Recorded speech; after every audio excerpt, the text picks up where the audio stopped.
तिरोसी होते, नित्यानंद तिरोसी होते, तो 3 दिन व्रत कौन रखेगा? तो इसलिए अधिकतर लोग नहीं रखते, परंतु कुछ लोग रखते हैं। कैसे रखते हैं? एकादशी के दिन निर्जला रखेंगे, द्वादशी के दिन जल से पालन कर लेंगे, फिर आज अन्न नहीं पाएंगे और कल को व्रत पाकर और फिर अगले दिन अन्न से व्रत पाकर 3 दिन का व्रत करते हैं। तो ये बहुत ही कम लोग होते हैं। जैसे हमारे साथ प्रधान जी ने किया होगा, वे निर्जला थे, उन्होंने आज जल से किया होगा। ऐसे कुछ लोग दुर्लभ होते हैं, पर हमेशा भागे तो उधर पेटता है तो कुछ ना कुछ खाकर अपना काम चला लेता है। तो हम कल कथा सुन रहे थे, नवीन प्रभु जी ने बोला, हमारे संजय प्रभु जी ने बोला और हमारे पुजारी प्रभु ने भी बोला। किस बात के ऊपर बोला? प्रभु जी ने बताया कि भगवान के प्रति जो शरणागत है 6 कौन कौन से है। पहला बताया प्रतिकूल, अनुकूल, दूसरा प्रतिकूल और तीसरा विश्वास। अब 3 और भी प्रभु जी बताएंगे बाद में, तो मैं पहले जो 3 हुए उनमें बताता हूं कि ये जो 6 के 6 हैं किन के अंदर देखने को मिलते हैं। सर्वप्रथम जो आप साक्षात देख सकते हैं, ये 6 चीज हमारे गुरुवर्ग में देखने को मिलती है। ये 6 चीज हमारे गुरुवर्ग में देखने को मिलती है कि वे वो ही कार्य करते हैं जो भगवान के अनुकूल होता है, जो भगवान के प्रतिकूल होता है, भक्ति के प्रतिकूल तो उसे त्यागते हैं और भगवान पे विश्वास रखते हैं कंप्लीट, चाहे कुछ भी हो जाओ। जब गोपियां श्रीमद् भागवत में सुखदेव गोस्वामी जी बता रहे हैं परीक्षित महाराज को, जब ब्रज पर तरह तरह की विपत्ति आती थी समय समय पर, तो वे हमेशा कृष्ण को ही पुकारते थे। कृष्ण को अपना पुत्र भी मानते थे, परंतु कृष्ण को अपना रक्षक भी मानते थे। क्यों मानते थे? कि जब गर्गाचार्य आकर भविष्यवाणी कर कर गए थे कि ये तुम ब्रजवासियों का, तुम गोपियों का पालन करता भी यही होगा, तुम्हारा दुख निवारण करता भी यही होगा और इसमें नारायण के समस्त गुण होंगे। ये बात समझकर सभी ब्रजवासी सिर्फ कृष्ण के शरणागत थे। भगवान इसलिए उन्हें सबसे ज्यादा अधिक प्रेम करते थे। जब रास क्रीड़ा हो रही थी, उस समय भगवान अंतर ध्यान हो गए। गोपियां, जब भगवान ने वेणु बजाई और सभी गोपियां अपने काम में मग्न थी, जब उनके कानों में वेणु ध्वनि पड़ी, तो जिनको भगवान ने बुलाया वे भगवान के पास आई और भगवान से मिलन की आज्ञा मांगी। परंतु भगवान ने उन्हें कहा, सबसे पहले तो उनका स्वागत किया कि स्वागतम महाभागा, कि तुम यहाँ पर आई हो, परंतु तुम इस समय रात्रि हो रही है, तुम अपने घरों लौट जाओ और घर जाओ, तुम्हारे पिता पुत्र पति सब तुम्हारा इंतजार कर रहे होंगे और तुम्हें खोज रहे होंगे, तुम्हें घर पर नहीं देखकर वे बहुत दुखी हो रहे होंगे। तो उन्होंने कहा कि तुम जिसको हमारा पिता पुत्र पति कह रहे हो, वे हमारे पिता पुत्र बंधु नहीं है। हमारे एक पिता पुत्र बंधु जो कुछ भी हो, अब तुम ही हो। हम उनका परित्याग करके तुम्हारे पास आ चुकी है, अब तुम ही हमें ग्रहण करो। भगवान इसमें उन्हें बहुत सारी बात बता रहे हैं कि शास्त्री वाली बात बता रहे हैं, परंतु गोपियां इन शास्त्री बात को मानने के तैयार नहीं। क्यों नहीं मानने के तैयार नहीं? क्योंकि वे भावमती है, वे उस प्रेम को प्राप्त कर चुकी है कि जो एक सिंपल साधारण व्यक्ति के समझने के बराबर नहीं है। ब्रज में जो प्रेम है, उस प्रेम को साधारण भाव में बिल्कुल भी नहीं समझा जा सकता। इसलिए हमारे गुरुवर्ग लोग उस प्रेम को करने की बात कहते हैं कि हमें ब्रजवासियों के अनुगत्य में रहकर भगवान से प्रेम कर सकते हैं और किसी भी तरह से हम उसे नहीं कर सकते। अगर भगवान से प्रेम कर, भगवान ने स्वयं कहा है कि मैं किसी भी को जिस प्रकार वो मुझे प्रेम करता है उसके अनुरूप मैं प्रेम करता हूं। जिस समय भगवान ने इस धराधाम पर लीला करी, उसमें शांत रस भी था, सत्य रस भी था, वात्सल्य रस भी था, मधुर रस भी था। ये सब 5 रस थे, परंतु क्या भगवान ने सबको समान प्रेम किया? जब भगवान रास गौचारण के लिए व्रज में जाते थे, तो वे जो पशु पक्षी पेड़ पौधे होते थे उनको उनके अनुरूप प्रेम करते थे। गोचारण, गौ को सखाते अनुरूप करते, जैसे भी उनके अनुगत थे। माता पिता वात्सल्य भाव था, उनको वात्सल्य भाव से प्रेम करते थे। और परंतु जो गोपियों का प्रेम था वो सर्वोत्कृष्ट था, उनको उस भाव से प्रेम करते थे। तो भगवान को जो प्रेम करने का तरीका गुरुदेव ने बताया, शास्त्र ने बताया कि हमको किस रूप में प्रेम है कि हम भगवान के दास हैं, हमें दास रहकर भगवान की सेवा करनी है। जब ऐसे करते करते वो हमारा भाव प्रगाढ़ हो जाएगा, आपकी भक्ति बिल्कुल पूर्ण हो जाएगी, तो जब जाकर आपको अपने स्वरूप की अनुभूति होगी, फिर जाकर आप उस भाव में भगवान का साथ करोगे जो आपका नित्य स्वभाव है। जैसे हमारे गुरुवर का नित्य स्वभाव क्या है? मजीर स्वभाव। उनका नित्य स्वभाव मजीर स्वभाव, परंतु वो हम उन्हें तो नित्य स्वभाव के ही, पर हमें कैसे पता चलेगा? भजन के प्रभाव से।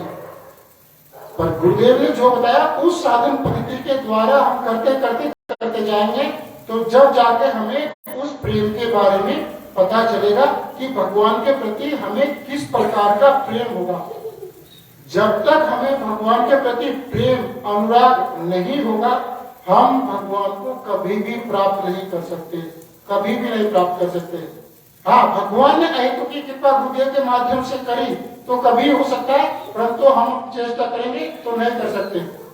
हमें पहले भगवान के शरणागत होकर उन भक्तियों का अनुभव पालन करके, जो प्रभु जी बता रहे थे कि भक्ति के जो अनुकूल चीजें उनको ग्रहण करना, प्रतिकूल चीज को त्यागना, भगवान पर विश्वास करना, आगे सभी प्रभु जी बताएंगे, तो उनके अनुसार ही जब हम भगवान से प्रेम कर सकते हैं।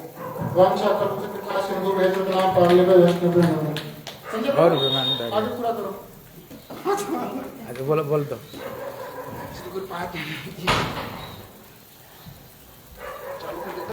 अच्छा जी, अपना लगे से करम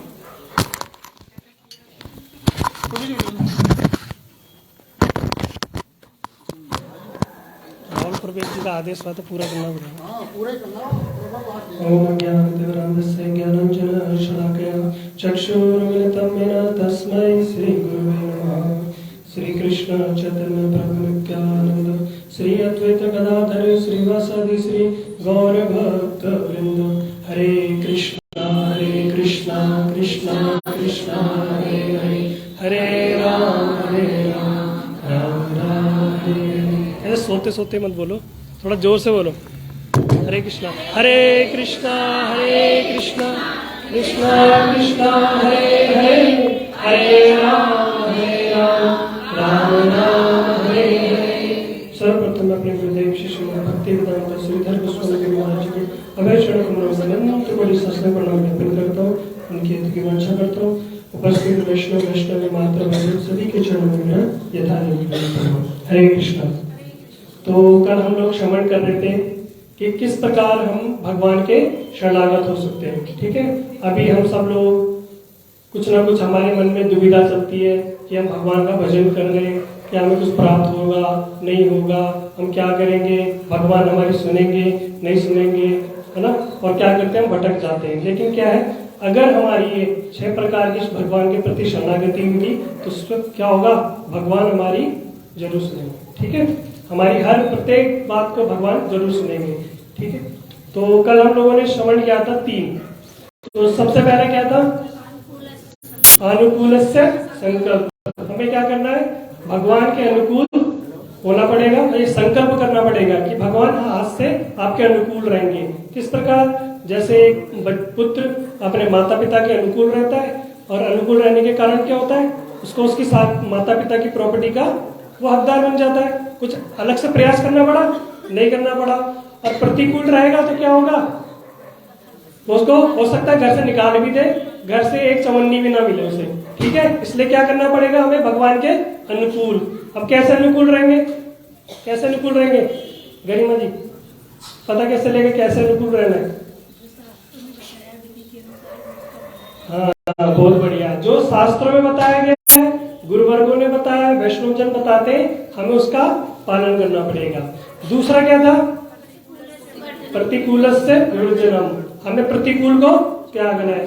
शास्त्रों में 2 प्रकार की बातें बताई गई, कौन कौन सी, विधि और निषेध, है ना, क्या करना है क्या नहीं करना। तो हम सब लोगों को पता है कि हम भक्ति में जुड़ते हैं, हमारे गुरुवर्ग में बताते हैं कि हमें क्या कम एटलीस्ट ये 4 नियमों का पालन करना ही करना है ना। कौन कौन से 4 नियम है हमारे जो हमें त्यागने?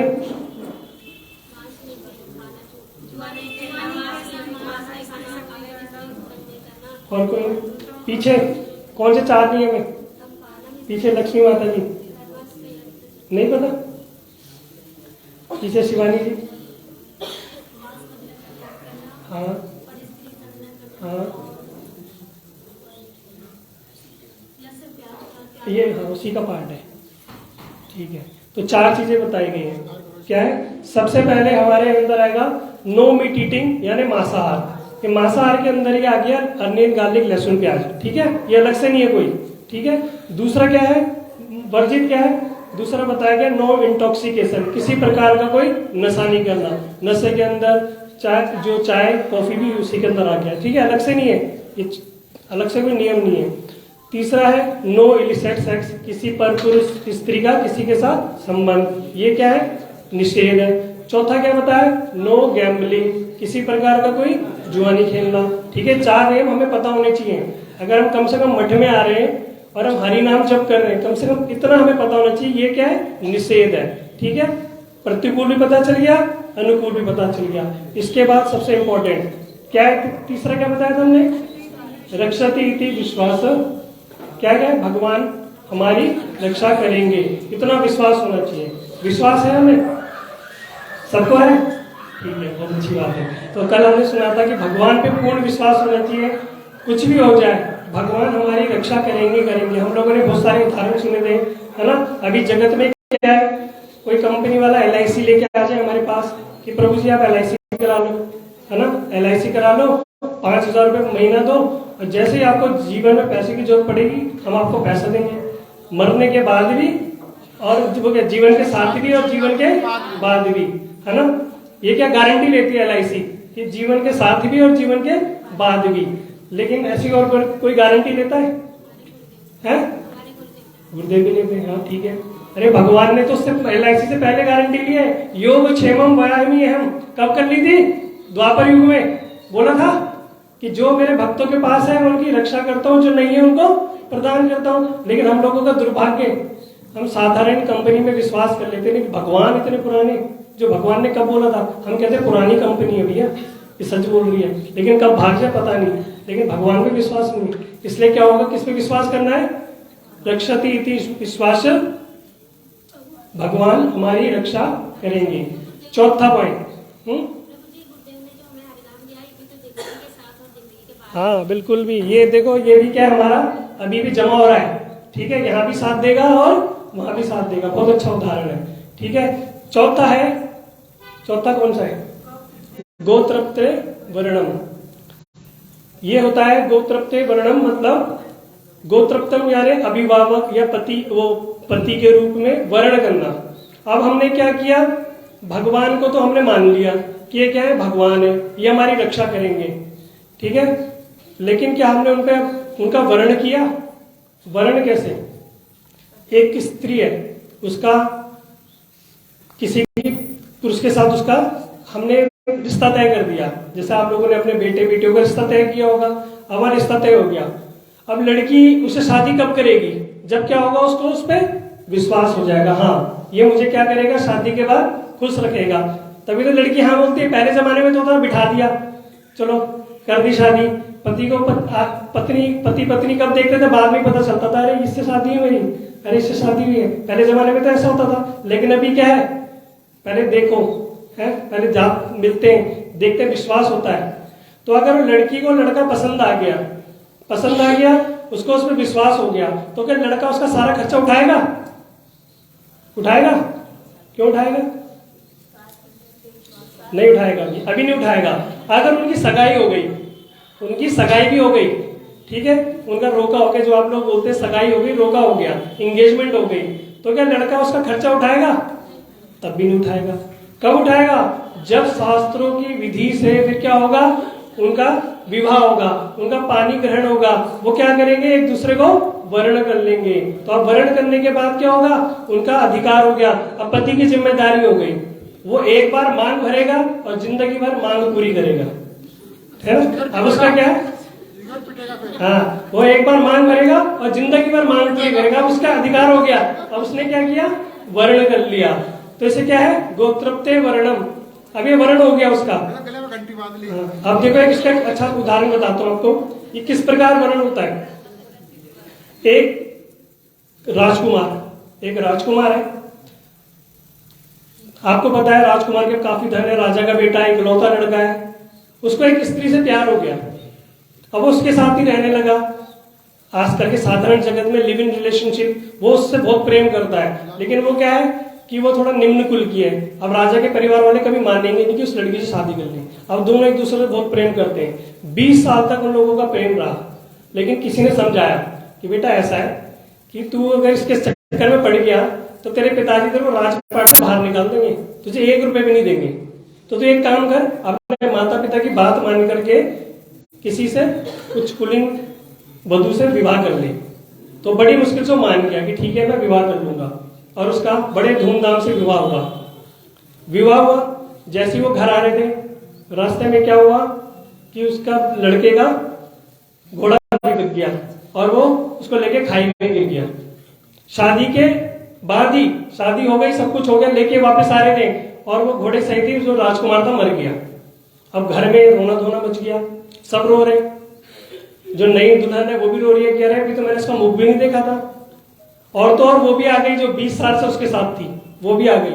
अब दोनों रो रहे हैं और दोनों अपना अधिकार कर रहे हैं। अब इतना बड़ा राज्यपाट है, वो राजकुमार है।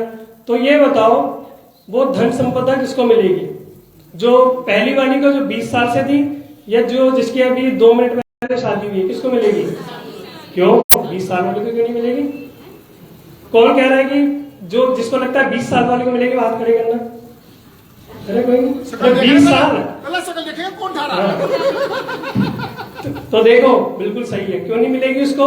क्योंकि उसने क्या किया, उसका संग तो किया, लेकिन क्या किया, उसका वर्ण नहीं किया, उसने वर्ण नहीं किया। लेकिन जो दूसरी थी जिसने कभी उसका मुख भी नहीं देखा, लेकिन क्या हुआ, शास्त्रों के समान सामने, भगवान को सामने साक्षी मान के उसका क्या हुआ, विवाह हुआ, उसका पानी ग्रहण किया गया और उसको क्या हुआ, उसकी साक्षी रख के उसका विवाह हो गया। और एक दूसरे का क्या किया, वरमाला डाल के क्या किया, वर्ण किया। अब उसका सारा अधिकार, जिसने अपने पति को कभी देखा नहीं, उसकी सारी प्रॉपर्टी पे किसका अधिकार हो गया, दूसरी वाली का, जिसने कभी देखा नहीं। तो विधि क्या है कि अगर कोई जीवन भर बोले मैंने सब कुछ कर रहा हूं, मैं तो पूजा कर रहा हूँ, पाठ कर रहा हूँ, भजन कर रहा हूँ, लेकिन माला भी कर रहा हूँ, मंदिर भी जा रहा हूँ, इधर भी जा रहा हूँ, लेकिन क्या किया, शरणागति की, पानी ग्रहण किया, किसी गुरु वैष्णव के माध्यम से ठाकुर जी से क्या क्या संबंध स्थापित किया, नहीं किया, तो कुछ मिलेगा? अंतिम में कुछ नहीं मिलेगा। इसलिए क्या करना पड़ेगा, पानी ग्रहण। विश्वास भी कर लिया, भगवान रक्षा करेंगे। विश्वास होने के बाद क्या हो गया, अब वो उनके अधीन हो गए। ये हो गया चौथा। पांचवा क्या है, रक्षति इति विश्वास तथा गोत्रप्ते वर्णम तथा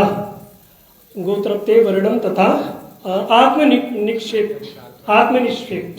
ठीक है, पांचवा आत्मनिक्षेप। अभी आत्मनिक्षेप क्या है कि निक्षेप का होता है फेंकना।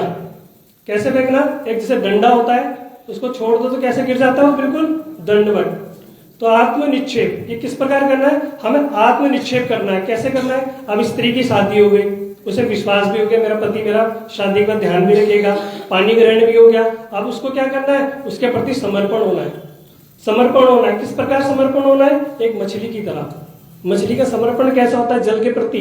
आप देखो एक नदी में अगर बड़ी तेज बाढ़ आ रही है, नदी का प्रभाव बड़ा तेज है, उसमें हाथी आएगा तो क्या होगा, डूबेगा या नहीं डूबेगा? एक हाथी भी डूब जाएगा। अगर नदी का प्रभाव बड़ा तेज है तो उसमें जाने वाला हाथी भी डूब जाएगा। लेकिन उस नदी को क्या है, उस एक मछली ने आश्रय लिया है, एक मछली ने आश्रय लिया है, वो नदी के प्रभाव में उल्टी भी चली जाएगी, वो नदी के प्रभाव को काट के भी चली जाएगी, इतनी सी मछली। लेकिन इतना बड़ा हाथी क्या होगा, डूब जाएगा। तो क्या करना है कि किस प्रकार बताया गया है कि हमें इस प्रकार की हमारी शरणागति हो जाएगी। हमें क्या करना पड़ेगा, गोत्रप्ते वर्णम, हमें उनको अपना लेना है कि ये बस यही हमारे हैं, उनके शरणागत हो जाना है। ठीक है। और पांचवा है कार्पण्यम, यानी दीनता, जो सबसे इंपॉर्टेंट है। तो बताया गया वैष्णव का आभूषण ये क्या है? दीनता, जो दिखने को नहीं मिलता। दूसरे आभूषण दिख जाएंगे लेकिन यही आभूषण नहीं दिखता। तो बताया गया ये होना बड़ा जरूरी है। ये किस प्रकार की दीनता होनी चाहिए? तो बताया गया कि अभी क्या है जगत में, हम सब भगवान के सामने प्रार्थना करते हैं, क्या बोलते हैं कि तेरा तुझको अर्पण क्या लागे मेरा। जरा सा किसी ने मांग लिया, अरे प्रभु जी थोड़ा भंडार है, अरे नहीं प्रभु जी बड़ी दिक्कत चल रही है, वैसे क्या बोल रहे हो? तेरा तुझको अर्पण। तो ये क्या है? ये कपट है ना। हे कृष्ण करुणा सिंधु अमीर बंधु जगतपति, क्या अमीर बंधु, क्या दीन बंधु। हे कृष्ण करुणा सिंधु दीन बंधु। भगवान किसके बंधु है? दीन के, है ना। कहीं ये बोला गया कि कपट बंधु, बोला नहीं। जगत बंधु क्या बोलेंगे? दीन बंधु। ये दीन के बंधु है। तो वास्तव में जिसके अंदर दीनता होगी ना, भगवान उसको कैसे स्वीकार करते हैं। एक कथा मैंने सुनी थी बड़ी सुंदर, ये रामानंदी संप्रदाय की एक वहां आचार्य बैठे लक्ष्मी नारायण नाम से। वो लक्ष्मी नारायण नाम से गृहस्थ आचार्य थे, दक्षिण भारत की है, कभी आप सुनना। तो उनके जो आचार्य थे वो गृहस्थ थे, लेकिन एक मठ के महंत थे, बहुत बड़े मठ के महंत थे। उनके गुरुदेव ने उनको महंत बनाया और वो वहां रहते थे। तो उनके मन जब उन्होंने देखा तो एक दिन उन्होंने पाया कि मेरे तो भगवान के प्रति बड़ा जरा सा भी प्रेम नहीं हुआ, मेरा तो भगवान के प्रति प्रेम ही नहीं हुआ। और मैं इतने समय से मठ मंदिर में रह रहा हूँ, मंदिर में सेवा कर रहा हूँ रंगनाथ जी की, और मेरा भगवान के प्रति थोड़ा सा भी प्रेम नहीं हुआ। उन्होंने देखा एक कुत्ता, एक मंदिर के बाहर एक कुत्ता था, वो रोज वहीं आके बैठ जाता था और क्या करता था, रोटी खाता था और बड़ा वफादारी के साथ बैठता था। तो उनको देख के ना कुत्ते से प्रेरणा मिली कि मुझसे सही तो एक कुत्ता है। वो आचार्य हो गए, लक्ष्मी नारायण जी इतने बड़े आचार्य हो गए, कह रहे कि मुझसे वफादार तो एक कुत्ता है, कम से कम ये अपने मालिक के प्रति वफादार तो है। और मैं क्या हूँ, यहाँ रह के भी अपने मैंने ठाकुर से थोड़ी सी वफादारी नहीं कर रहा, है ना। मेरी भगवान के प्रति कोई थोड़ी सी भी वफादारी नहीं है, तो मेरा तो सब जीवन ही व्यर्थ चला गया। तो उन्होंने क्या किया, वो क्या किया, और अब मठ छोड़ के, मंदिर छोड़ के नदी के पास बैठ गए और क्या करने लगे, कुत्ते की तरह व्यवहार करने लगे, भौंकने लगे। इतने बड़े आचार्य हो गए, सुनना कभी उनकी कथा, वो भौंकने लगे और मंदिर के आगे बैठ गए। और सब लोग आ रहे, क्या हो गया है, ये प्रेशर आ गया क्या इनके मंदिर का, ये सब कुछ छोड़ छाड़ के क्या बैठ गए, नदी के किनारे बैठ कर भौंक रहे। तो कैसे भाव में भौंक रहे कि मैं भी भगवान जी, मैं भी ठाकुर जी का कुत्ता हूं, मैं भी ठीक है, मेरे अंदर कम से कम वफादारी। तो इतनी दीनता कि मैं क्यों ठाकुर जी का, मैं कम से कम वफादार तो बन पाऊं, मैं कुछ नहीं कर पा रहा। तो सब लोगों ने कहा ये पागल हो गए। उसी समय थोड़ी देर बाद जब ठाकुर जी को भोग लगा, भोग लगने के पश्चात भगवान जो रंगदेव यानी जो श्री राम जी को रंगदेव बोलते हैं, भगवान श्री राम जी जब उन्हें भोग लगाया गया तो भक्त के अपने जो भक्त थे उनके प्रति रींझ गए और अपना जैसे प्रसाद पाने के बाद जो अपना उचिष्ट था, प्रसाद था, उसको लेके उनके पास पहुंच गए और वो नदी के किनारे बैठे और उन्हें बोला ये लो। कह रहे नहीं मैं नहीं खाऊंगा। तो वो भौंकने लगे, कह रहे नहीं लो, मैं तुम्हारा मालिक हूँ। ठाकुर जी कह रहे हैं मैं तुम्हारा मालिक हूँ, लो। उनके सामने प्लेट रख दी और वो इतने बड़े आचार्य हो के कैसे खा रहे हैं, जैसे कुत्ता खाता है ना, वो वैसे चाटने लगे, वैसे खाने लगे। भगवान कह रहे तुम ऐसा क्यों कर रहे हो, तो भगवान अपने रूप में आ गए और बोला तुम ऐसा क्यों कर रहे हो। तो उन्होंने बताया कि भगवान से बोल रहे हैं कि ठाकुर जी मैं इतने बड़े मठ का महंत बन गया, लेकिन मैंने आपके प्रति मेरी जरा सी भी निष्ठा नहीं, मैं जरा सी भी आपकी सेवा नहीं कर पाया, अहंकार में चूर, मैं कुछ नहीं कर पाया। तो मेरे अंदर बड़ी वो है आत्मग्लानि है कि मैं आपका पालतू कुत्ता भी नहीं बन सका, है ना। तो भगवान ने कहा आप फिक्र मत करो। कह रहे तुम ऐसा क्यों बने, तो वो बोल रहे हैं, कह रहे मैं तो एक साधारण कुत्ता भी नहीं बन पाया, मेरे अंदर कुत्ते का भाव भी नहीं आ पाया। मैं क्या करूं, प्रयास कर रहा हूं बनने का, लेकिन मेरे अंदर भाव नहीं आ रहा। तो ठाकुर जी ने कहा कि ठीक है तुम प्रयास कर रहे हो तो मैं भी प्रयास कर रहा हूँ। कह रहे क्या, कह रहे मैं भी तुम्हारा मालिक बनने का प्रयास कर रहा हूँ। तो तुम्हारा भगवान क्या बताना चाह रहे हैं, वहां भगवान ये बताना चाह रहे हैं कि भैया कम से कम कुछ तो करो, चाहे क्या करो, ढोंग ही करो, चाहे तुम दीनता का ढोंग तो करो, लेकिन करो तो सही, है ना। धीरे धीरे क्या होगा, जो तुम ढोंग भी कर रहे हो ना, दिखावा भी कर रहे हो, शुद्ध भक्त तो है नहीं इतनी जल्दी, है ना सब, तो कम से कम ढोंग करते करते क्या होगा, वो हमारे अंदर स्वाभाविक रूप से आ जाएगा। तो इसलिए बताया कि भगवान के लिए प्रति जो दीनहीन होंगे वो भगवान उन पर विशेष कृपा करते हैं। ठीक है, तो ये सब था कुल मिला के हमारे जो सारे के सारे जो बताए गए शरणागति, ये भगवान के प्रति हमारी तभी होगी जब हमारी भगवान पे पूर्ण निष्ठा, पूर्ण विश्वास होगा। और देखना, जब हमारे अंदर एक भी गुण आ जाएगा ना, तो भगवान की कृपा हमें स्वाभाविक रूप से प्राप्त हो जाएगी। ठीक है, बादशाह तो कृपा से उसी का नाम से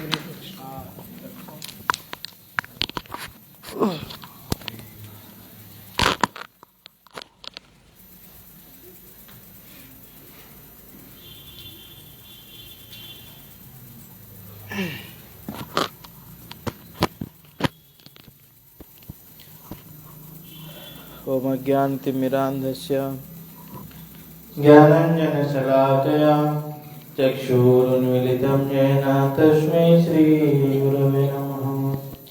वाञ्छाकल्पतरुभ्यश्च कृपा सिन्धुभ्येव च पतितानां पावनेभ्यो वैष्णवेभ्यो नमो नमः।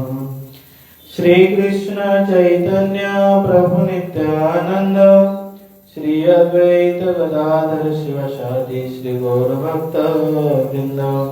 बोल हरे कृष्णा कृष्णा कृष्णा हरे हरे, हरे राम राम राम हरे हरे। सर्वप्रथम परमानंदम निर्बाध्य करुणावर्ती श्री गुरुपाद पद्म जय हो विष्णुपाद अष्टोत्तर सहस्र श्रीमद् भक्ति वेदांत श्री महाराज के श्री चरण कमलों में अनंत कोटि साष्टांग दंडवत प्रवर्तन करने हेतु कृपा की वांछा करता हूँ।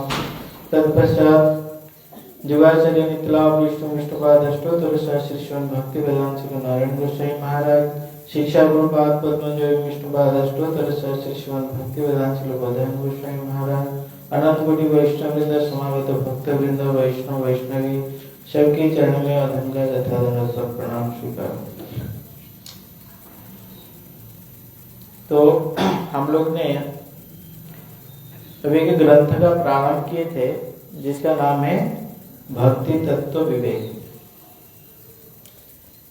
कि साधक भी प्रारंभिक अवस्था में भक्ति में प्रवृत्त होने के लिए उसका जो पहला कदम उठाया है या भक्ति आचरण करना चाहता है, भगवान को प्राप्त करना चाहता है, किंतु उसका भक्ति या भगवान के प्रति इतना प्रीति है, ये वास्तव में कब पता चलेगा कि ये जो रास्ता में जा रहा है वास्तव में ये भक्ति पथ है, ये जो आचरण कर रहा है इसको ही भक्ति कहते हैं। जब ये वास्तव में क्या करेगा ना, इस जगत में उत्तम भक्ति है क्या और भक्ति वास्तव में किसको कहते हैं, ये बात जब उसको पता चलेगा उसी रास्ता में तो वो प्रवृत्त होगा। तो इसलिए श्रील रूप गोस्वामी पाद ये भक्ति रसामृत सिंधु में ये उत्तम भक्ति का लक्षण बतलाए। तो भक्ति विनोद ठाकुर बोल रहे भाई उत्तम भक्ति का लक्षण बोल रहे, इसका मतलब इस जगत में कोई अधमा भक्ति भी है, अर्थात शुद्ध घी लिखा हुआ है, इसका मतलब कहीं मिलावट घी मिल रहा है। इसी कारण की वजह से ये आइडेंटिफाई कर दे रहे कि ये जो घी है इसमें शुद्धता है। उत्तम भक्ति का लक्षण का निरूपण कर रहे, इसमें ये इंडिकेट कर रहे हैं कि कुछ अधमा भक्ति है जो कि भक्ति जैसे तो दिखता है किंतु वो भक्ति नहीं है।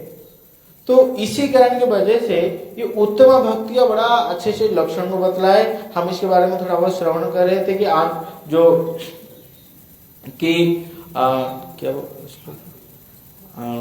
आनुकूल्यन कृष्णानुशीलनम भक्तिरुत्तमा, इसका आप विशेष रूप में व्याख्या कर रहे थे कि जीवोत्सव जो भक्ति विनोद ठाकुर बोले कि सर्वप्रथम बोले कृष्णानु अनुशीलन, कृष्ण का अनुशीलन करना।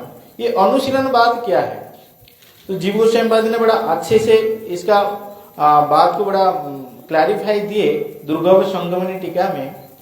बोले ये आनुकूल्य न अनुशीलन करना पड़ेगा, अर्थात अनुकूलता के साथ ही क्या करना पड़ेगा ना भक्ति का आचरण करना पड़ेगा। इसको ही क्या कहते हैं ना भक्ति कहते हैं। तो अनुकूलता क्या मतलब, इसलिए एक एग्जाम्पल देके समझाए। जो भगवान ने कंस और ये चारण मुष्टि के साथ युद्ध कर रहे, वहां भगवान की बड़ा ही आनंद हो रहा है। क्यों? क्योंकि वीर रस का आस्वादन कर रहे। किंतु उनके जो क्रियाकलाप को कभी भक्ति नहीं कहा जाएगा। क्यों? क्योंकि भगवान को तो प्रसन्नता प्राप्त हो रहा है, किंतु जो वे है जिस कार्य को जो पंथा अपनाए है वो पंथा कभी भगवान के अनुकूल नहीं हुआ, इसलिए इसको भक्ति नहीं कहा गया। ठीक है, चाहे बाहिक रूप में वहां यशोदा माता ने दाम बंधन लीला में भगवान को क्या किया, बाएं हाथ में नीचे डाल के चले गए। भगवान स्तनपान कर रहे थे, भगवान की उस स्तनपान में आसक्ति, किंतु यशोदा माता स्तनदान में भी आसक्ति, किंतु वहां दूध उफन के कारण ये क्या किए, बाएं हाथ में भगवान को उठा के वहां नीचे रख दे। तो वहां वात्सल्य रस की उत्कृष्टता भी प्रतिपादित हुआ, क्योंकि भाई जहां 10,000 हाथी के पुतना सामान्य भगवान को वक्षस्थल से हटा नहीं पाया, एक हाथ में दोनों हाथ भी प्रयोग कर लिया, किंतु भगवान वहां से हटे नहीं।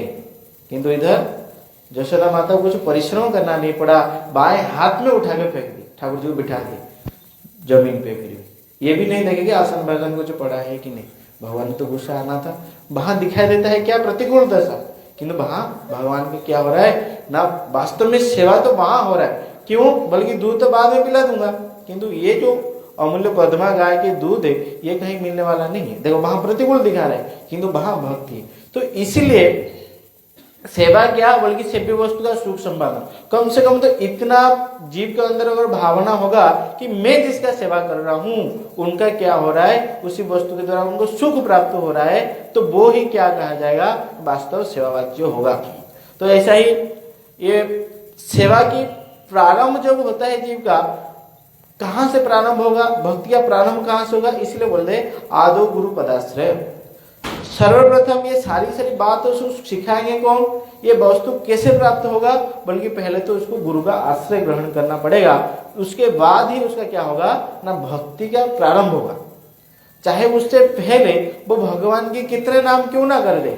इस जगत में ऐसा कोई आदमी होगा, अरे मुसलमान लोग भी तो भगवान के नाम ले रहे, एक तरफ से देखा जाए तो हराम हराम बोलते हैं ना, राम के नाम ले रहे कि नहीं ले रहे, किंतु उनका ये इस प्रकार इसको भक्ति जाजन कहा जाएगा क्या, बल्कि नहीं कहा जाएगा इसको भक्ति जाजन। क्यों? जब तक जीव शास्त्र की नियम के अनुसार तद्विधि प्रणिप्रार्थना परिप्रश्न सेवा, कोई वैष्णव के पास, कोई गुरु के पास जाके उनसे दीक्षा मंत्र इत्यादि ग्रहण ना करके, मंत्रोपदेश ग्रहण ना करके, चाहे कितने भी कुछ कर ले, प्रभुपाद की भाषा में इसको क्या कहा गया है ना, कसरती भक्ति। बल्कि वे तो हाथ पैर टूटना ही टूटेगा, किंतु भगवत भक्ति प्राप्त होगा नहीं होगा उसका कुछ गारंटी नहीं है। इसलिए क्या बतला दिए, आदो गुरु पदाश्रय। सर्वप्रथम शिष्यों के या साधक को गुरु का आश्रय ग्रहण करना पड़ेगा। तो इसी कारण की वजह से जीवेर विस्तार लागे नंद सुत हरि भुवन प्रकाश अनु गुरु रूप धरी। इसी कारण की वजह से ये जीव का उद्धार की वजह से भगवान ने क्या किए, साक्षात रूप में इस जगत में गुरु रूप में अवतीर्ण हुए। तो इसलिए कल बड़ा ही हमारे लिए विशेष उत्सव की दिन है। कल अखंड गुरुतत्व की जो आकर है, अखंड गुरुतत्व जो साक्षात रूप में नित्यानंद प्रभु, उनके कल शुभ आविर्भाव तिथि महामहोत्सव है। तो आप लोग तो सर लोगों को मैसेज मिल गया होगा कि 11 से 1 बजे तक हम लोग प्रोग्राम रखे, 11 बजे पूरे ही क्या हो जाएगा, कथा प्रारंभ हो जाएगा। इसलिए टाइम निकालो, उससे पहले ही आ जाए। कथा की अभिषेक उपरांत फिर प्रसाद की भी व्यवस्था है, तो उसके लिए भी कुछ प्रस्तुति करना नहीं पड़ेगा, इसलिए टाइम से ही आ जाना। 11 बजे से पहले सब लोग पहुंच जाना। नित्यानंद प्रभु का एक ही चरित्र श्रवण करा के मैं अपनी कथा को विराम दूंगा।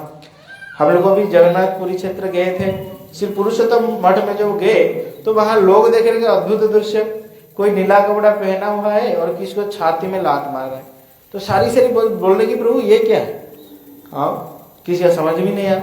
और आप लोग श्री चैतन्य चरितामृतम का पाठ करोगे, अंत लीला में श्री कविराज गोस्वामीपाद इस पर वर्णन कर रहे कि नित्यानंद प्रभु सब चरित्र विपरीत क्रोध लाठी मारी करेता रहित।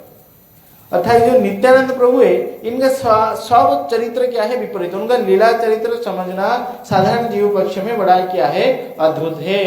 बोले कैसा है इनका लीला चरित्र है, बोले क्रोध यहाँ लाठी मारी करता रहे। तो बाह्य के रूप में दिख रहा है, किसको ऊपर क्रोध कर रहे, किसको लात मार रहे, किंतु इस प्रकार क्या कर रहे, ना उनका हित कर रहे हैं। तो इसलिए नित्यानंद प्रभु का लीला चरित्र समझना साधारण जीव पक्ष में क्या है, कभी संभव नहीं है। इसलिए जिस प्रकार नित्यानंद प्रभु का चरित्र इस प्रकार है, तो गुरु की चरित्र भी ऐसा ही होगा, क्योंकि उनका आकर है तो वहां से उत्पन्न हुआ। भाई बच्चे के जो गुण आते हैं कहाँ से आते हैं? पिता माता से तो आएंगे। ये सारी गुरु वर्ग का आकर मतलब प्लेस ऑफ ओरिजिन ही, मतलब जहां से उत्पत्ति स्थान क्या है, ये नित्यानंद प्रभु साक्षात रूप में है। गुरु तत्व, अखंड गुरु तत्व जो है, तो इनसे ही गुरु पर तत्व का प्रारंभ होता है, आविर्भाव होता है। तो इसलिए इनसे भी यही सारी लीला प्रभुपाद के बारे में भी श्रवण किया जाता है कि गति वंचक अचिंत्य पदम।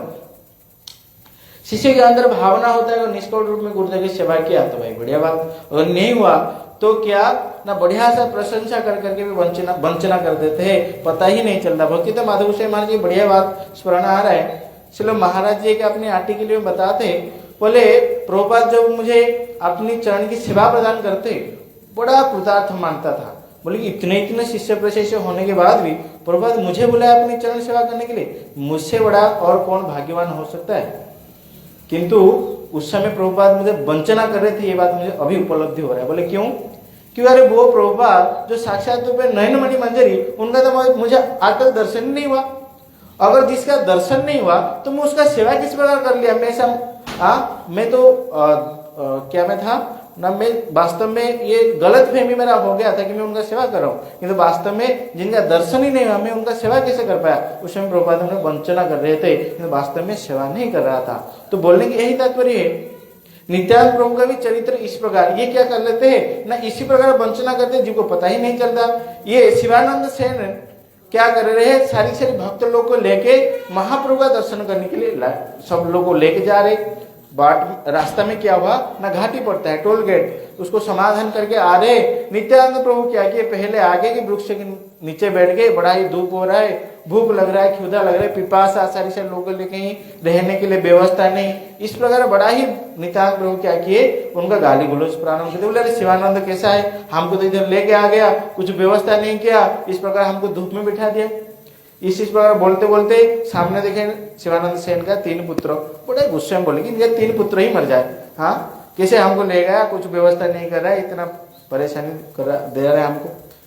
तो जो शिवानंद की पत्नी थी वो तो बड़ा रोने लगे, क्या ये श्रीपाद बोल दिए मतलब ये तो होगा ही होगा, हमारे जो जीवन धारण का जो ये उपाय थे 3 बच्चे, इनका ही मृत्यु हो जाएगा। तो वो तो रोना प्रारंभ कर दे। कुछ क्षण के बाद शिवानंद सेन ने क्या किए ना, वहां घाटे समाधान करके आगे उपस्थित होकर देखे तो अपनी पत्नी बड़ा रो रही है। तो उनको पूछे भाई रोने के क्या कारण, क्यों रो रहे? बोले कि ऐसा बात है, श्रीपाद नित्यानंद प्रभु ने क्या किए ना, अभिशाप दे दिए कि 3 पुत्र मर जाए। बड़ा प्रसन्न हो गए। बोले क्यों? बोले कि अरे बढ़िया हुआ, ये तो सारी हमारा माया के कारण थे, ये हमारा माया संसारी जगत में हमको आसक्त करा रहे थे, कि हमारा मोह उत्पन्न करा रहे थे। तो ये अगर चले जाएंगे तो क्या करेंगे ना, बढ़िया सा भगवान की भजन साधन करेंगे। किंतु इस प्रकार भावना कितने का होता है, हमारा बेटा की अगर शरीर खराब हो जाए या हमारे भी शरीर खराब हो जाए, मन में क्या होना आता है, अरे हम आज तक जो गुरुदेव ने जो 16 माला हरिनाम करने के लिए, माला करने के लिए दिए, रोज रोज इसका घिसते हैं, किंतु हमारे इस प्रकार हो गया। देखो शिवानंद सेन का, नित्यानंद प्रभु का परिकर होगा और महाप्रभु का परिकर की क्या वैशिष्टता था। बल्कि अगर पुत्र मर जाए ना, भगवान की भजन साधन के लिए कोई और बाधा नहीं है, उसके द्वारा ही भजन साधन करने के लिए इस प्रकार चिंतन में आ गए। जो ही नित्यानंद प्रभु के सामने जाके उपस्थित हुए, ओ गुस्से में तो थे ही नित्यानंद प्रभु, और उठाए पैर लगाए लात पूरा कहा सीने पे, जो ही लात लगे सब तो आश्चर्यचकित तो हो रहे, भाई क्या हो गया क्या हो गया। किंतु शिवानंद सेन बड़ा ही प्रसन्न हो गए, नृत्य करने लग रहे महाप्रभु नित्यानंद प्रभु का ये गुणावली को गान करते करते, क्योंकि उनका जो कृपा को अगर समझने वाले कोई थे वो ही शिवानंद सेन थे। बोले क्यों? बोले कि आज कारण क्यों ना क्यों हो, कुछ भी क्यों ना हो, किंतु नित्यानंद प्रभु का जो वक्षस्थल में उनका चरण रेणु लग गया मेरा शरीर में, इससे बढ़कर और बड़ी बात क्या हो सकता है। बड़ा ही प्रसन्न होकर नृत्य करने लगे। नित्यानंद प्रभु तो समझ गए कि मेरा कृपा को समझ लिया, उनको बड़ा ही प्रेमालिंगन किए। तो यहाँ पे प्रश्न आता है, भाई देखो ये इतना परिश्रम करके लोगों को लेके आ रहे, उनका क्या प्रॉफिट? कौन सा नित्यानंद प्रभु पुरी में पहुंच के उनको 1 लाख रुपए दे देंगे, 1 लाख रुपए चेक लिख देंगे? कुछ तो लिखना नहीं था उनको। किंतु अगर थोड़ा लेट हो गया तो इस प्रकार वो भी चाहते नहीं कि आप लोग कष्ट पाओ, वो क्या चाहते सही में पहुंच जाओ। किंतु उसके बाद भी महाप्रभु नित्यानंद प्रभु को तो समझना चाहिए था कि कुछ कारण हो गया होगा, इसलिए आया नहीं, इसलिए व्यवस्था नहीं किया। किंतु उल्टा इनको लात मारना ये कोई बात हुआ? जगत जो क्या शिक्षा दे रहे? बोले कि यही शिक्षा है कि अगर मैं ये जो इतना कष्ट करके हमको पूरी नीलाचल क्षेत्र लेके जा रहा है, सबके सामने में इसका सर पे हाथ रख दूंगा, दूसरा आदमी आएगा, चाहे वो कुछ सेवा करे ना करे, प्रभु जी हमको भी थोड़ा कृपा कर दो, हमारे भी सर ऐसा है, थोड़ा यहाँ में भी चरण रख लो, ठीक है। इस प्रकार अगर कृपा करूंगा तो 5 आदमी आ सकते हैं। बोले इस प्रकार कृपा करूंगा जो 5 आदमी भाग जाए, और कृपा तो इसको ही करूंगा मैं, और इसको नहीं करूंगा। तो इसलिए क्या किए, चाहे वो कृपा किए किंतु क्रोध छल में कृपा किए। इसलिए नित्यानंद प्रभु चरित्र विपरीत, क्रोध भैया लाथी मारी करे तारित। विशेष रूप में हम कल तो नित्यानंद प्रभु के महिमा के बारे में श्रवण करेंगे। इसके द्वारा मैं अपनी वाणी को विराम देता हूँ। वांछा कल्पतरुभ्यश्च कृपा सिंधु वृंदावन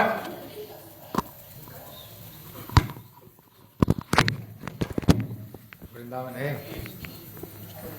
हरे कृष्ण, एक बार हाथ उठा कर बोलो, बोलो हरे कृष्ण कृष्ण कृष्ण हरे हरे, हरे राम राम राम। और एक बार जोर करके बोलो, हरे कृष्ण कृष्ण कृष्ण हरे हरे, हरे राम राम राम हरे हरे। बोले श्री गुरुदेव की जय हो। हाँ देखो, आज है बराह द्वादशी, आज भगवान बराह देव का आविर्भाव तिथि है। इसलिए ये जो भगवान बराह देव 2 बार जगत में ये बराह देव आए हैं, और ये बराह देव को मारे कौन, भगवान कौन सा अवतार में मारे थे, बोलो। बराह देव ने मारे थे, किसको मारे थे, हिरण्याक्ष को मारे। हाँ, हिरण्याक्ष को मारे। इसलिए भागवत में भगवान का 24 अवतार का नाम आता है, उसमें एक आता है बराह देव। कहते शाम का समय को 4 काम नहीं करनी चाहिए। कितना काम नहीं करनी चाहिए, क्या किया, पहला नंबर, शाम का समय में भोजन नहीं करनी चाहिए। जो शाम का समय में भोजन करेगा उसका पेट का जो रोग है वो कभी सही नहीं होगा, जिंदगी भर पेट का बीमारी को भोग करेगा। दूसरा काम है, शाम का समय पर उसको सोना नहीं चाहिए। जो शाम का समय में सोएगा वो घर में कभी लक्ष्मी नहीं रह सकती है, वो जिंदगी भर निर्धन रहेगा। इसलिए ठीक शाम का समय में सोनी नहीं चाहिए। तीसरा काम, पढ़ाई नहीं करनी चाहिए। लेकिन गीता भागवत भक्ति का कोई पुस्तक पढ़ सकते हो, वैसे जो स्कूल कॉलेज का जो पुस्तक है उसको नहीं पढ़नी चाहिए, क्योंकि उस समय अगर उसको पढ़े उसको कोई चीज याद नहीं रहेगा। और जो चौथा चीज है कि स्त्री जो पुरुष जो मिलन है सहवास नहीं करनी चाहिए।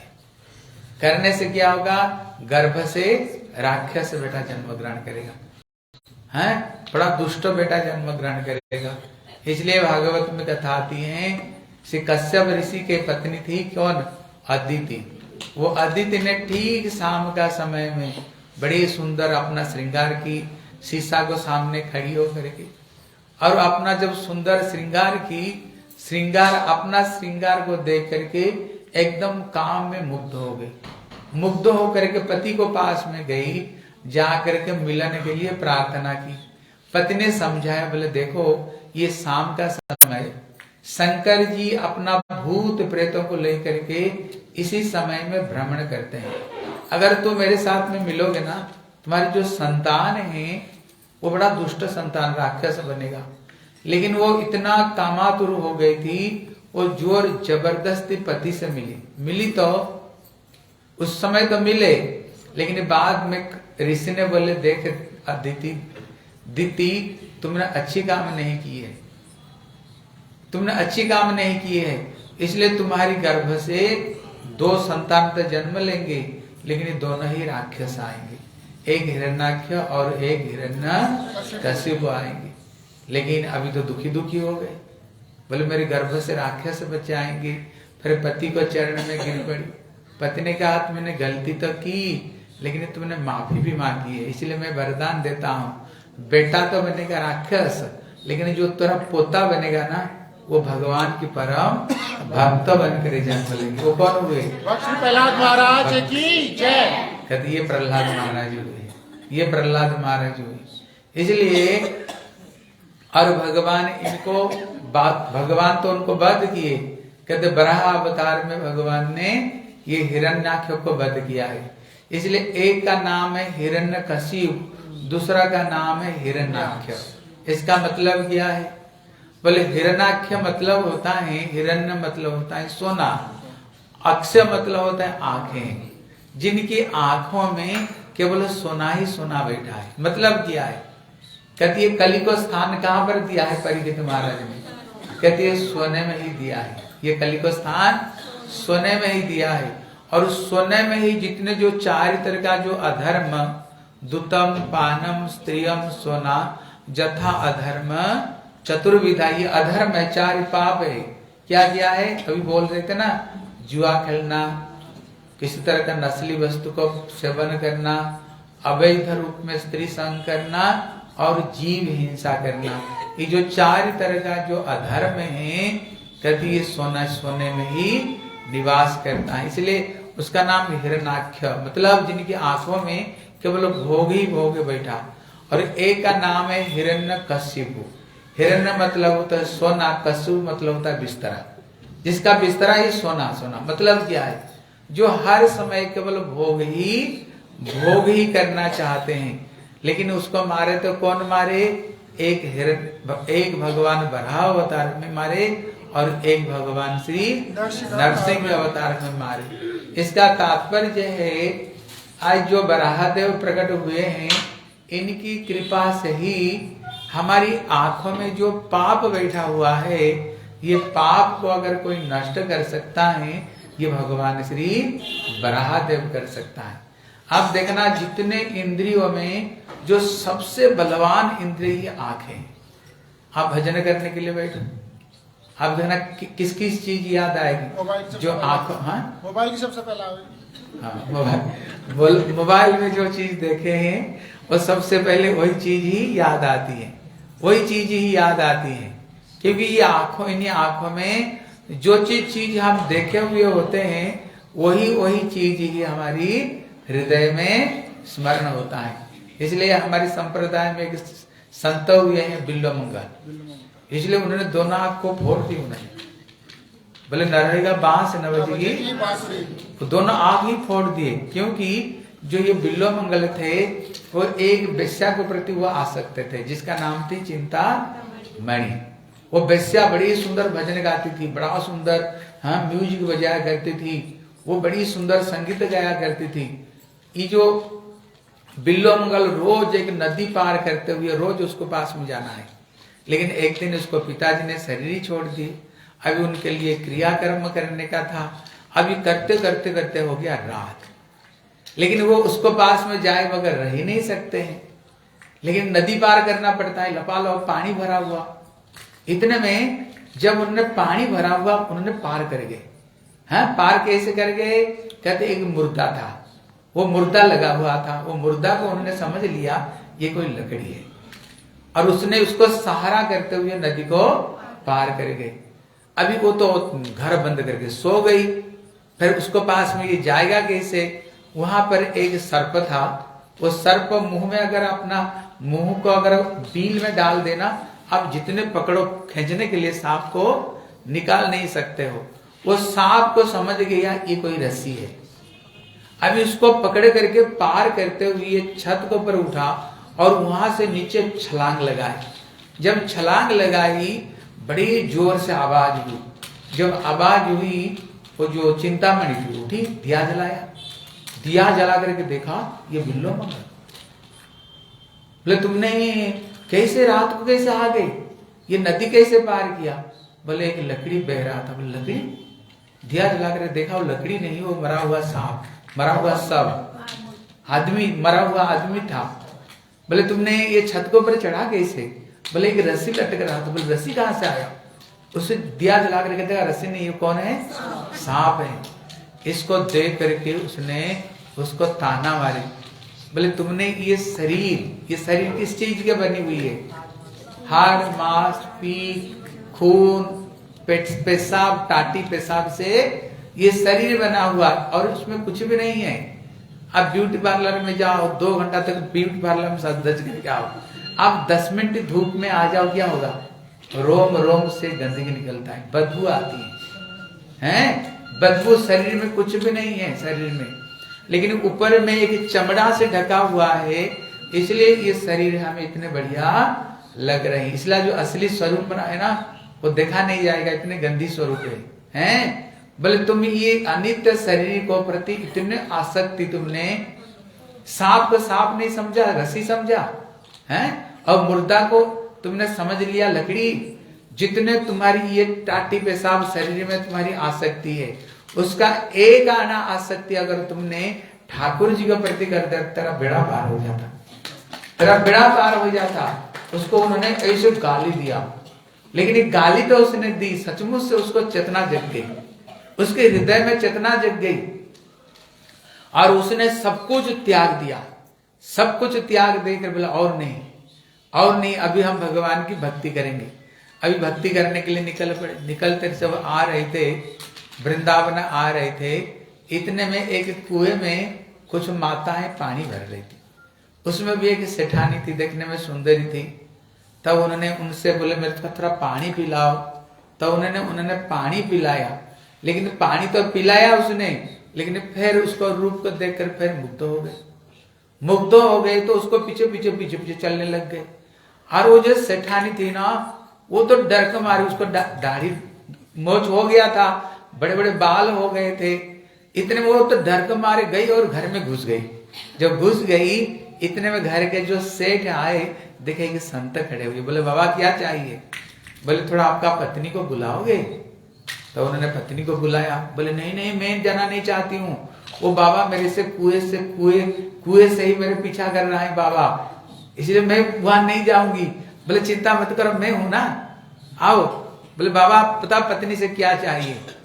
आप लोगों को पता होगा, पहले जो माता है अपना खोपा क्या बोलते हिंदी में, अपना जो बाल है ना, चूड़ा, हाँ, चूड़ा बांधती थी। आप देना कांटे से, कोई किए हो? वो कांटे से चूड़ा को बांधती थी। बोले उसमें 2 कांटे थे, हैं, लोहे की कांटे।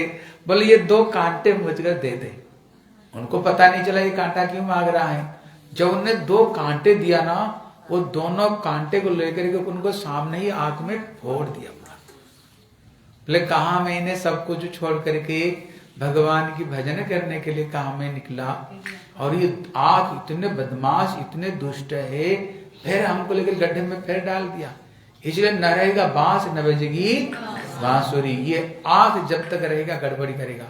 देखो आप लोग स्वयं देख लेना, भजन करते समय सबसे ज्यादा इन्हीं आंखों से जो जो चीज देखा हुआ होगा ना, वही चीज ही हमारी याद आती है। ये आंख इतने दुष्ट है, इतने बदमाशी है। जब आंख फोड़ दिए, दोनों आंख से खून की धारा बहने लग गई। फिर तो उन्होंने भगवान के नाम लेते लेते वृंदावन चल पड़े। जब वृंदावन जा रहे थे, ठाकुर कब मेरे को मिलेंगे, ठाकुर जी कब मिलेंगे। देखो ठाकुर का प्रति जो भक्ति करना, भगवान कहते ना मेरे तरफ में 1 कदम बढ़ा, मैं 10 कदम बढ़ाऊंगा। अभी ठाकुर जी को पाने के लिए वृंदावन आ रहे तो अंधे तो बन गए, कैसे आएंगे? अभी ठाकुर जी स्वयं आए। बोले बाबा कहाँ जा रहे हो? बोले वृंदावन जा रहा हूँ। बोले मैं भी वृंदावन जा रहा हूँ। बाकी बिहारी बोले मैं भी वृंदावन जा रहा हूँ। बोले थोड़ी सी मेरी लठियां पकड़ लोगे? बोले पकड़वा लो। ठाकुर जी स्वयं उनको हाथ पकड़ करके ठाकुर जी वृंदावन ले आए, उनको वृंदावन ले आए। बोले बाबा वृंदावन आ गए? बोले आ गया। बोले हाँ आ गए। अभी जहां पर कालियता है ना, वहीं पर बैठ करके उन्होंने भजन किया। जब भजन करते करते करते पूरा जब ठाकुर जी का प्रति एकदम लीन हो गए, उनके एकदम प्रेम हृदय में प्रकट हुआ, फिर राधा कृष्ण दोनों आए। ठाकुर जी दोनों राधा कृष्ण आए। इतने में ठाकुर जी उसको कृपा करना चाहते, दर्शन देना चाहते हैं। ठाकुर जी दर्शन देना चाहते, कृपा करना चाहते हैं। इतने में ठाकुर जी जानबूझ करके राधा रानी से कहे, बोले राधे वो बाबा है, बड़ा बदमाशी है, चरण पकड़ लेगा, वहां मत जाया करो, वहां मत जाया करो। मतलब क्या है? यहाँ पर कृष्ण कह रहे हैं, बोले देखो सामने राधा रानी खड़ी हुई, पकड़ लो, राधा रानी खड़ी हुई पकड़ लो। वो तो अंधे है ना, वो तो उनको तो दिख नहीं रहे। और इतने में उन्होंने पकड़ लिया उनको। बोले बाबा छोड़ो छोड़ो छोड़ो छोड़ो। बोले मैं छोड़ने वाला नहीं हूं, मैं छोड़ने वाला नहीं हूं। हैं भले ही तुमने मेरे चरणों को भले ही छूट करके चली जाओगे, चरणों को छुड़ा लोगे, लेकिन हृदय से तो जा करके देखा। मैंने हृदय से जा करके एक बार तो देखा। ठाकुर जी उन्होंने कृपा की, फिर ठाकुर जी उनको दिव्य आंख दिए, फिर उन्होंने राधा जुगलकिशोर जी को दर्शन किया है, दर्शन किया है। इसलिए यहां पर कह रहे हैं ये जो जब आज बराह देव का आविर्भाव है, इनकी कृपा से ही क्या होगा, हमारी आंखों में जो गंदी चीजें बैठी हुई है, गंदी चीज को देख देख कर जो अंदर में हम डाले हैं, अब भजन करते समय ये सारी गंदी चीज जो याद आती है, ये किसकी कृपा से सही होगी? आज जो भगवान बराहदेव जन्म हुए, अगर यही अगर हमारी प्रति कृपा करे तो यही हमारी आंखों में क्या लगाएंगे, प्रेम रूपी अंजन। हमारी आंखों में क्या बैठा हुआ, काम क्रोध लोभ मोह मद मात्सर्य रूपी अंजन हम लगाए, लेकिन इनकी कृपा से ही हमारी आंखों में ये प्रेम रूपी अंजन इनकी कृपा में लग सकती है। और इनकी कृपा होने पर आंख से जो गंदी चीज देखते हैं वो छोड़ कर क्या होगा, फिर हम ठाकुर जी को दर्शन कर सकते हैं। इसलिए आज भगवान श्री बराह देव का आविर्भाव तिथि है। इसलिए भगवान एक बार बराह देव रूप में आए, आकर क्या किया उन्होंने, ये हिरण्याक्ष को उन्होंने वध किया है, हिरण्याक्ष को वध किया। भगवान बराह देव दो बार आए। बोले दो बार कब आए? बोले जिस समय भगवान ने मनु और शतरूपा को आदेश दिया इस सृष्टि का क्रम को धीरे धीरे बढ़ाओ, हैं सृष्टि को बढ़ाओ और पृथ्वी महाराज को बीज बढ़ाओ। जब अभी ये सृष्टि करना चाह रहे थे, अभी जब सृष्टि करना चाह रहे थे, सृष्टि करेंगे कहां पर? कुछ तो है ही नहीं, कुछ नहीं। ये पृथ्वी कुछ नहीं था, ये पृथ्वी ये जलमग्न था, पानी में डूबा हुआ था पृथ्वी। अभी भगवान आदेश दिया सृष्टि करो, बोले सृष्टि करेगा, कुछ तो है ही नहीं। इतने में ब्रह्मा जी ने छींके, जब छींके उनको नासिका से एक मच्छर जैसे एक प्राणी सृष्टि हुआ ब्रह्मा जी की, और देखते देखते देखते देखते उन्होंने विशाल रूप धारण किया। विशाल रूप कौन सा? बोले श्री बराह देव का रूप धारण किया। जब उन्होंने बराह देव का रूप धारण किया, बराह रूप का जब धारण करते हुए उन्होंने पानी में छलांग लगाए। छलांग लगा करके आप लोग देखे होंगे मत्स्य कुर्मा बराह, जो तीसरा जो बता रहे, उनको दांत का अग्र में देखना क्या है, ये पृथ्वी है, ये पृथ्वी है। हाँ हरे कृष्ण हरे कृष्ण, क्या हो गया, हरे कृष्ण। उनका दंताग्र में पृथ्वी है। फिर उन्होंने ये पृथ्वी को उन्होंने छलांग लगा करके पृथ्वी को उन्होंने उत्तोलन किया।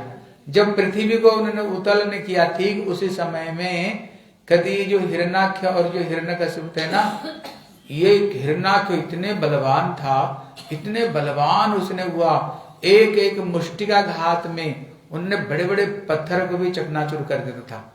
इनको सामने कोई टिक नहीं पाए, इनको सामने कोई नहीं टिक पाए। फिर उन्होंने जब कोई नहीं टिक पाए, फिर उन्होंने स्वर्ग में गए, श्री वरुण देव के पास में गए, उनको भी चुनौती मांगे, बोले आओ मेरे साथ में दो हाथ कर लो। उन्होंने देखा भैया इनको साथ में लड़ेगा कौन? बोले देखो मैं तो लड़ नहीं पाऊंगा, हैं, लेकिन तुमको तुम्हारे साथ में जो लड़ने का जो उपयुक्त व्यक्ति है ना, इसी समय ये पृथ्वी को भी उद्धार कर रहे हैं, आप उनको पास में जाओ, हैं, उनको ही पास में जाओ। फिर उन्होंने भगवान बराह देव जब प्रकटित हुए, बोले भैया कि सुअर है, ये सुअर के साथ में कौन लड़ेगा, ये क्या मेरे साथ में लड़ाई करेगा? इतने में भगवान ने कहा अभी मैं तेरे को दिखाता हूँ, ये पृथ्वी को अपना धुरी पर स्थापन करके फिर तुमको मैं दिखाऊंगा। फिर उन्होंने पृथ्वी को धुरी पर स्थापन किया। क्या युद्ध हुई, बराहदेव के साथ में हिरण्याक्ष का युद्ध हुआ, इतने ऐसे युद्ध हुई, इतना बलवान था ये हिरण्याक्ष, ये हिरण्याक्ष इतना बलवान था, गद्दा युद्ध करते करते ठाकुर को ऐसे मारे, ठाकुर को ऊपर में, ठाकुर का हाथ में भी गद्दा था, वो गद्दा छीन गया, वो गद्दा ही अलग हो गया। इतने में भगवान स्वयं लज्जित हो गए, उनका सर नीचा हो गया, इतना बलवान। और हिरण्याक्ष का क्या सर नीचा किया, उठाओ गदा, युद्ध करो।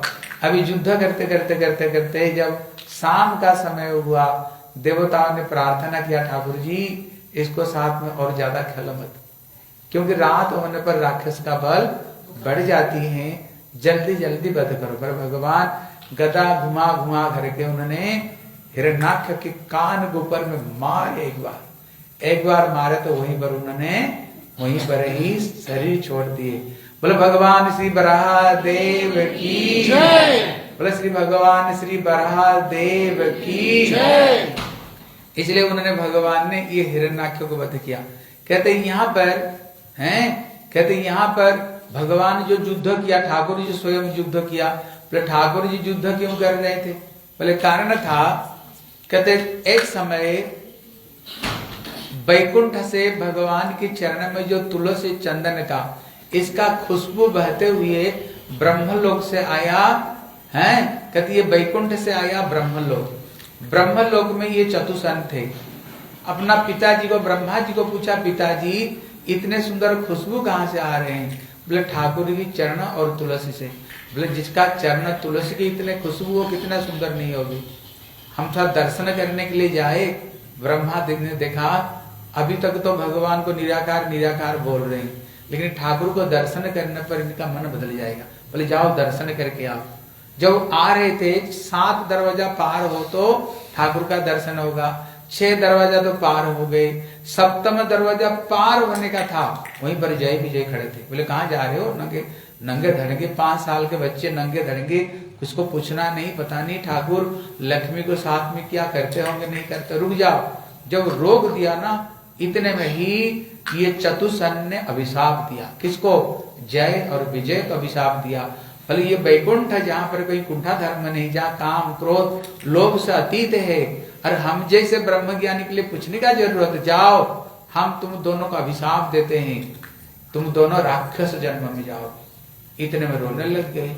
इतने में ठाकुर जी आए, बोले क्या बात है? बोले ऐसे ऐसे बात। बोले देखो अगर तुम मेरे भक्त बन करके जाओगे 7 जन्म के बाद में आओगे, अगर मेरे शत्रु बन करके जाओगे ना 3 जन्म बाद में आ जाओगे, बताओ क्या चाहते हो? बोले प्रभु हम जल्दी जल्दी आपके पास में वापस आना चाहते हैं। बोले ठीक है मेरे शत्रु बन करके जाओ। फिर उन्होंने पहला अवतार में क्या बन करके आए? हिरण्याक्ष और हिरण्यकशिपु। दूसरी जीवन में रावण और कुंभकर्ण, तृतीया में, द्वापर में शिशुपाल और दांत वक्र, कलयुग में जगाई मधाई। हाँ, महाप्रभु दोनों को प्रेम दिया। इसलिए आज श्री भगवान श्री बराहदेव का आविर्भाव तिथि है, वो हम सबको ऊपर में आशीर्वाद करे। हमारे आंखों में जो भोग बुद्धि बैठा हुआ है, जब तक ये खत्म नहीं होगा ना, ये मन को हम ठाकुर के चरणों में लगा नहीं सकते। इसलिए हमारी पर कृपा करके आंखों को ऊपर गंदी चीज को हटाए, हृदय में भक्ति दे। और जो कल है, हाँ कल विशेष तिथि है, श्री नित्यानंद प्रभु का जन्म तिथि है। नित्यानंद प्रभु कौन? साक्षात बलदेव है। कृष्ण बलराम जैसे देखने में वो गोरे और देखने में ये काले हैं, केवल इतना फर्क, और कुछ फर्क नहीं है। कृष्ण ही दूसरे रूप में उन्होंने बलदेव प्रभु रूप में प्रकट हुए। क्यों? अपना सेवा शिक्षा देने के लिए, हैं? अपना सेवा को शिक्षा देने के लिए कैसे हम ठाकुर को भक्ति करें। इसलिए 10 शरीर 5 रसों से सेवा करते हैं। निताय करुणा हवे ब्रजे राधा कृष्ण पावे। जब तक नित्यानंद प्रभु का कृपा नहीं होना, राधा कृष्ण को हम प्राप्त नहीं कर सकते हैं। हे ना निताय बिन्ने भाई राधा कृष्ण पाए नहीं। नित्यानंद प्रभु कृपा नहीं होगा तो राधा कृष्ण नहीं मिलेंगे। कल इनकी जन्म तिथि स्वयं विष्णु तत्व है। जैसे हम लोग एकादशी व्रत रखते हैं ना, कल ऐसे ही एकादशी व्रत जैसे, ठीक है। कल दोपहर तो कुछ खाना नहीं, और यहीं पर आ जाना, यहीं पर 11 बजे आ जाओगे तो थोड़ी सी उनकी कथा होगी, 12 बजे उनको अभिषेक हो जाएगी। फिर मित्तल प्रभु जी कल आप सभी के लिए प्रसाद की व्यवस्था करेंगे। ताली बजाओ। कल के लिए आपका जो दोपहर का जो प्रसाद है ना, यही मिलेगा आप लोगों को, ठीक है। इसलिए यहीं पर मिलेगा ठाकुर के चरणामृत, और सबके सब व्रत का प्रसाद लेकर कल यहाँ से सबके सब जाना। श्री वृंदावन बिहारी लाल की जय, श्री नित्यानंद प्रभु की। और कल जैसे एकादशी व्रत रखता हूँ ऐसे व्रत करेंगे, ठीक है। बोलो हरे कृष्णा कृष्ण कृष्ण हरे हरे हरे राम राम राम हरे हरे हरे कृष्ण कृष्ण कृष्ण हरे राम राम राम हरे हरे कृष्ण कृष्ण कृष्ण हरे हरे हरे राम राम राम हरे हरे हरे कृष्ण हरे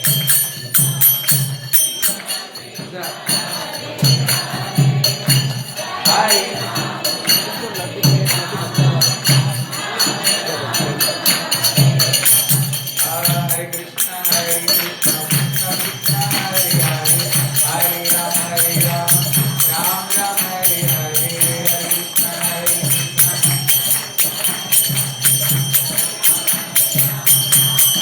हरे कृष्ण हरे कृष्ण कृष्ण कृष्ण हरे हरे हरे राम राम राम हरे हरे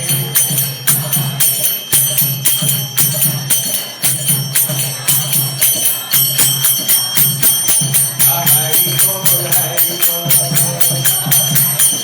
हरि बोल हरि बोल हरि हरि हरि बोल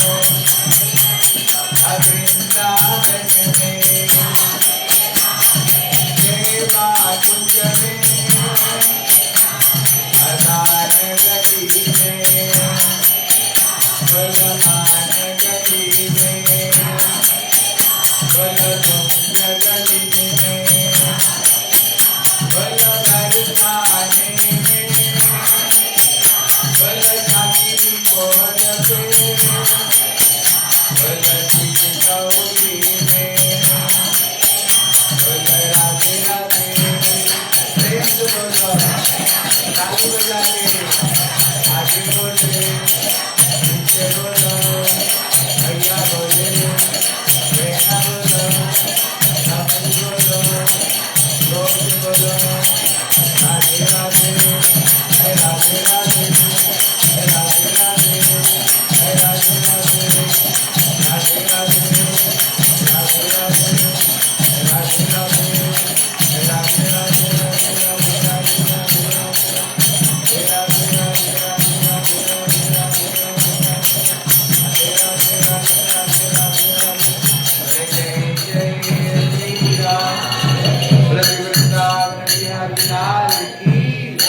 जगन्नाथ बलदेव सुभद्रा सुदर्शन चक्र की वराह द्वादश की गुरुपाद पद्म की सपरिकर गौर हरि की सपरिकर प्रभुपाद की बड़ोत के भक्त वृंद की पिता गौर प्रमाण।